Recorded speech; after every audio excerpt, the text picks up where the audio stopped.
Horror story એક મૌન ચીખ। રવિન્દ્રના હાથ જૂના લાકડાના ટેબલ પર પડેલા એ કાળા રંગના અર્ધકટાયેલા ટાઇપરાઇટર પર ફરી રહ્યા હતા। તે વ્યવસાયે લેખક હતો અને પોતાની નવી હોરર નવલકથા માટે તેને એક શાંત, જૂની જગ્યા જોઈતી હતી। મુંબઈની ભાગદોડથી દૂર માથેરાનના એક નિર્જન, બ્રિટિશ જમાનાના બંગલામાં તેને આ ટાઇપરાઇટર ટેબલ સાથે જ મળ્યું હતું। પહેલી રાત્રે જ્યારે બંગલાની બહાર ભારે વરસાદ પડી રહ્યો હતો અને પવનના સુસવાટા સંભળાતા હતા, ત્યારે રવિન્દ્ર પોતાની ડાયરી લખીને સૂઈ ગયો।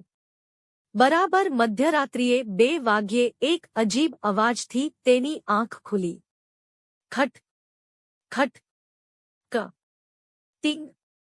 રવિન્દ્ર ચમકીને બેઠો થયો। અવાજ બાજુના રૂમમાંથી આવી રહ્યો હતો, જ્યાં એ ટાઇપરાઇટર રાખેલું હતું। તેણે ધ્રુજતા હાથે મીણબત્તી સળગાવી અને ધીમા પગલે એ રૂમ તરફ ગયો। રૂમનો દરવાજો અડધો ખુલ્લો હતો। અંદર અંધારું હતું, પણ મીણબત્તીના આછા પ્રકાશમાં રવિન્દ્રએ જે જોયું તેનાથી તેનું લોહી થીજી ગયું।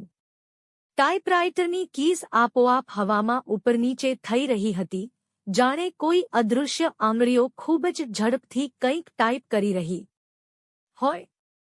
દરેક અક્ષર દબાવવાની સાથે હવામાં એક અજીબ, ઠંડી ધ્રુજારી પ્રસરી રહી હતી। રવિન્દ્ર હિંમત કરીને થોડો નજીક ગયો। ટાઇપરાઇટરના રોલર પર એક જૂનો, પીળો પડી ગયેલો કાગળ પડેલો હતો, જેના પર લાલ શાહીથી કે કદાચ લોહીથી શબ્દો છપાઈ રહ્યા હતા। તેણે મને અહીં જ મારી નાખી। મારો શ્વાસ રૂંધાઈ ગયો। કોઈ મને બચાવો। રવિન્દ્ર ગભરાઈને પાછળ હટ્યો, પણ તેના પગ સાથે એક ખુરશી અથડાયા અને મોટો અવાજ થયો। અચાનક ટાઇપિંગ બંધ થઈ ગયું।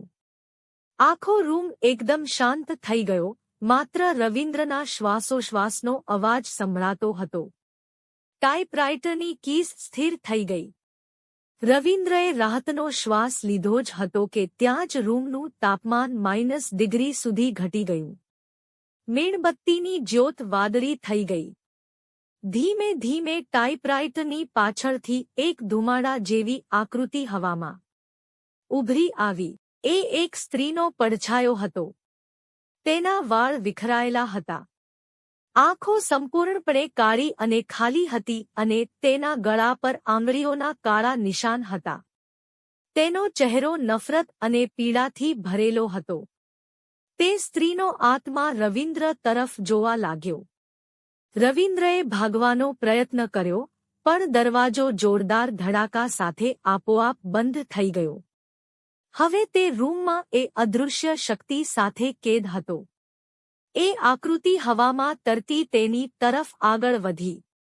રવિન્દ્રના ગળામાંથી ચીખ નીકળવાનો પ્રયત્ન થયો, પણ તેનો અવાજ રૂંધાઈ ગયો, જાણે કોઈએ તેના ગળા પર જોરથી હાથ દબાવી દીધો હોય।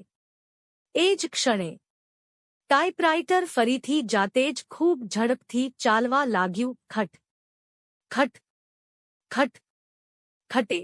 બીજા દિવસે સવારે જ્યારે બંગલાનો ચોકીદાર ચા લઈને આવ્યો, ત્યારે રૂમનો દરવાજો ખુલ્લો હતો।